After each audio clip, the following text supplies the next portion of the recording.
Hello students, एडुविला point channel में आपका स्वागत है। आज हम करने जा रहे हैं क्लास 9 के सामाजिक विज्ञान की वर्कशीट नंबर 13। बच्चों, आज की वर्कशीट में हम पाठ 2 भारत का भौतिक स्वरूप भूगोल को पढ़ने और समझने वाले हैं। तो चलिए शुरू करते हैं आज का पाठ। पिछले वर्कशीट में हम लोगों ने भारत के भौतिक स्वरूप में जाना था कि भारत को 6 भागों में बांटा गया है, जैसे कि उत्तर का पर्वतीय मैदान, उसके बाद उत्तर का पर्वतीय भाग, फिर उत्तरी मैदान, फिर भारत का डेल्टाई क्षेत्र, और उसके बाद पूरब का मैदान, पश्चिम का मैदान, भारत के मरुस्थल और दक्कन का पठार। तो इन सभी भागों के रूप में हमने जाना कि भारत किस तरह से भौतिक स्वरूप में बटा हुआ है। और आज हम उत्तरी मैदान को विस्तृत रूप से पढ़ने वाले हैं। तो यह कहा जा रहा है कि इसका निर्माण 3 प्रमुख नदी प्रणालियों सिंधु, गंगा, ब्रह्मपुत्र तथा इसकी सहायक नदियों के द्वारा लाई गई जलोढ़ मिट्टी के निक्षेप से हुआ है। इसका आकार 2400 किलोमीटर लंबा और 240 से 320 किलोमीटर चौड़ा है और यह उर्वरता से भरपूर कृषि योग्य समतल भूमि है। पानी की पर्याप्त उपलब्धता है, अनुकूल जलवायु और यातायात के सुलभ साधन हैं। रेल, सड़क, हवाई यात्रा के कारण यह सघन जनसंख्या वाला भौगोलिक क्षेत्र है। तो चलिए अब थोड़ा सा इसको हम लोग मैप पर देख लेते हैं कि यह क्षेत्र भारत में है कहाँ। भारत में जो ये वाला क्षेत्र है, यहाँ से आप ऐसे जो देख रहे हो, यह वाला क्षेत्र उत्तरी भारत का मैदान है। और यहाँ आप देख रहे हो यमुना नदी, गंगा नदी, गोमती नदी, घाघरा नदी, गंडक नदी, ये सभी गंगा में मिल जाती हैं। चंबल, सिंध, बेतवा, केन, सोन, और ये सभी मिलकर इधर की मिट्टी को उपजाऊ बनाती है। इधर से देखो तो सिंधु नदी प्रणाली है, और फिर आप पूरब में बढ़ जाओ तो यहाँ पर ब्रह्मपुत्र नदी है। तो गंगा नदी, सिंधु नदी और ब्रह्मपुत्र नदी, ये तीनों नदियाँ मिलकर इस क्षेत्र को के मैदानी भाग को हरा भरा बनाती हैं, उपजाऊ बनाती हैं। यही कारण है कि इस क्षेत्र में बहुत ही सघन जनसंख्या देखने को मिलती है। चलिए वर्कशीट पर चलते हैं। तो हमने देखा कि किस तरह से इस मैदान की जो लंबाई है यह 2400 किलोमीटर लंबी और 240 से 320 किलोमीटर चौड़ा है। और उसके बाद इस मैदान को 3 भागों में विभाजित किया गया है। भारत के पश्चिमी भाग में ये पंजाब का मैदान, फिर बीच में गंगा का मैदान और पूर्वी भाग में ब्रह्मपुत्र का मैदान है। तो इस तरह से ये जो पट्टी है मैंने आपको मैप पर दिखाई भी है।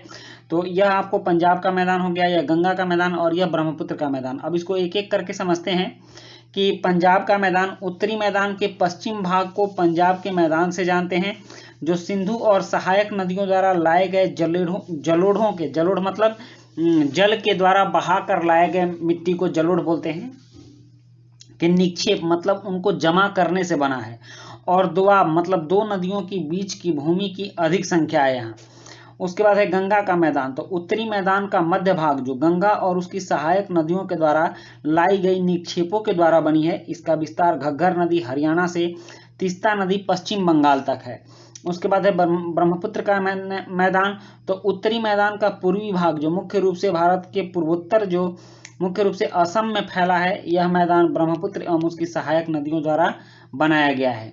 उसके बाद है आकृतिक भिन्नता के आधार पर, मतलब कि आकृति किस तरह की उसकी बनावट है, इसके आधार पर भी इसका वर्गीकरण किया गया है। तो भाबर शिवालिक की ढाल पर 8 से 16 किलोमीटर के चौड़ी पट्टी में गुटिका का निक्षेप, जहाँ छोटी छोटी जो पत्थर होते हैं, कंकड़ होते हैं, निक्षेप जहाँ नदियाँ नजर नहीं आती, नदियां इन पत्थरों के नीचे से गुजर जाती है, भाबर कहलाती है। और उसके बाद तराई, तराई का क्षेत्र भाबर के दक्षिण में उपस्थित नाम। अब आप देख लीजिए कि यह अगर हिमालय पहाड़ हो गया तो इसके सटे ये हो गया शिवालिक, और शिवालिक के दक्षिण में ये हो गया तराई क्षेत्र।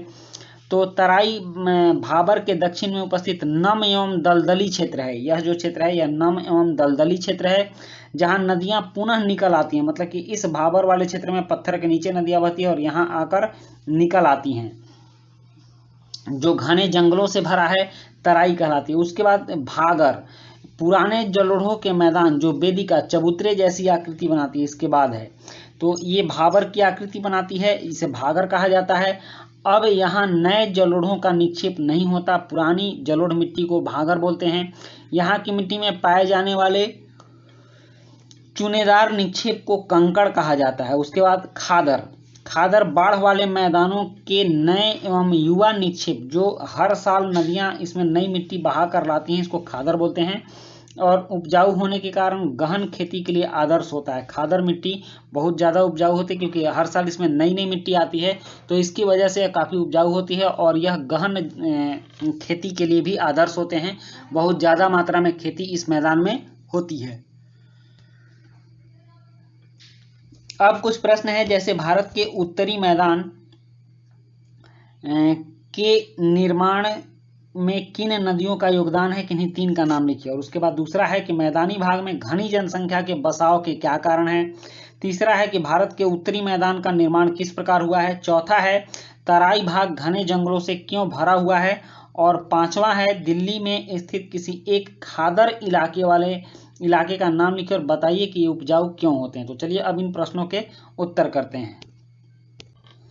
प्रश्न 1, भारत के उत्तरी मैदान के निर्माण में किन नदियों का योगदान है, किन्हीं तीन का नाम लिखिए। तो इसका उत्तर है कि भारत के उत्तरी मैदान के निर्माण में निम्न तीन नदियों का योगदान है, सिंधु, गंगा और ब्रह्मपुत्र। उसके बाद प्रश्न 2 है कि मैदानी भाग में घनी जनसंख्या के बसाव के क्या कारण है। तो इसका उत्तर है मैदानी भाग में घनी जनसंख्या के बसाव के कारण है उर्वरता से भरपूर कृषि योग्य समतल भूमि, पानी की पर्याप्त उपलब्धता, अनुकूल जलवायु और यातायात के सुलभ साधन। उसके बाद है कि प्रश्न 3, भारत के उत्तरी मैदान का निर्माण किस प्रकार हुआ है। तो इसका उत्तर है कि भारत के उत्तरी मैदान का निर्माण नदियों के द्वारा लाई गई जलोढ़ मिट्टी के निक्षेप से हुआ है। और प्रश्न 4 है कि तराई भाग घने जंगलों से क्यों भरा रहता है। तो इसका उत्तर है तराई भाग में उपस्थित नमी एवं दलदली क्षेत्र होने के कारण घने जंगलों से भरा रहता है।